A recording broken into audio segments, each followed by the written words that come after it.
بسم اللہ الرحمن الرحیم۔ شروع اللہ کے بابرکت نام سے جو بڑا مہربان اور نہایت رحم کرنے والا ہے۔ بچے کی ذہانت۔ پرانے وقتوں کی بات ہے کہ حسن نامی ایک تاجر نے ایک جوری کے پاس ایک برتن امانت رکھوایا اور کہا کہ اس میں شہد ہے۔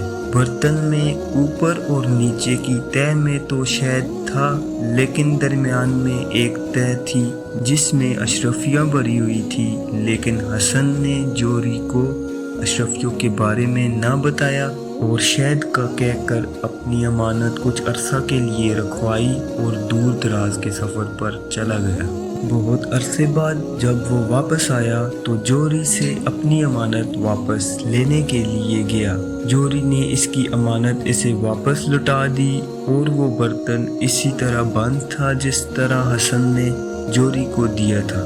حسن نے جوری کا شکریہ ادا کیا اور اپنی امانت لے کر گھر آ گیا، لیکن گھر آ کر جب اس نے برتن کھولا تو اس میں سے صرف شہد نکلا اور درمیانی تہہ میں رکھی ہوئی اشرفیاں غائب تھیں۔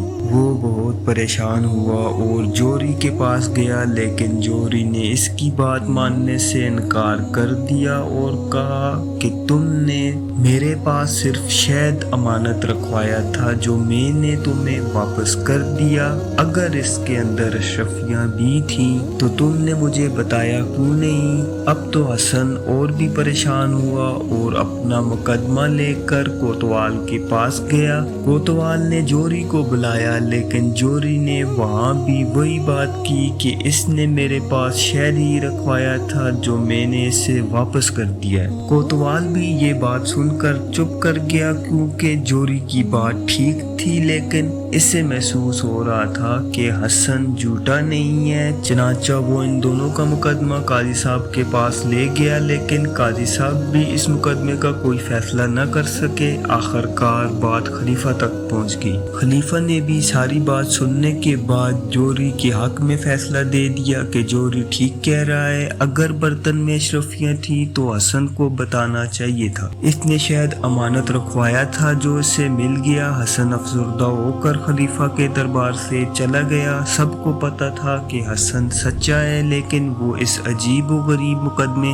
کا فیصلہ کرنے سے قاصر تھے۔ کچھ دن گزرے کہ خلیفہ بھیس بدل کر اپنی عادت کے مطابق شہر کا جائزہ لینے نکل گیا۔ ایک جگہ اس نے کچھ بچے کھیلتے دیکھے، جن میں سے ایک خلیفہ بنا ہوا تھا، ایک جوری اور ایک حسن، اور وہ اسی مقدمے کے بارے میں بات کر رہے تھے۔ خلیفہ رک کر دیکھنے لگ گیا۔ حسن نے اپنا مقدمہ پیش کیا، جوری نے ماننے سے انکار کر دیا تو خلیفہ بنے بچے نے کہا کہ شاہی حکیم کو بلایا جائے۔ ایک بچہ شاہی حکیم کے روپ میں آیا۔ خلیفہ بنے بچے نے اس سے کہا کہ اس شہد کو چکھ کر بتاؤ کہ یہ کتنا پرانا ہے۔ شاہی طبیب نے چکھنے کے بعد کہا کہ یہ شہد تازہ ہے، یعنی زیادہ عرصہ پرانا نہیں ہے۔ خلیفہ بنے بچے نے جوری بنے بچے سے کہا کہ تم نے اس کا برتن کھولا تھا اور شہد نکالا تھا، اب یا تو تم اس کی اشرفیاں واپس کر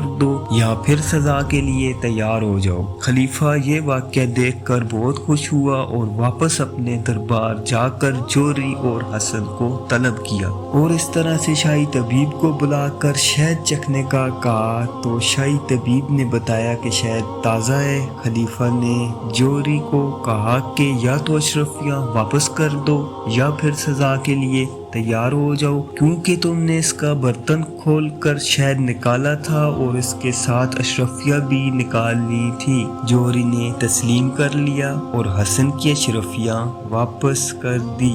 یوں ایک بچے کی ذہانت سے ایک مشکل مقدمے کا فیصلہ ہو گیا۔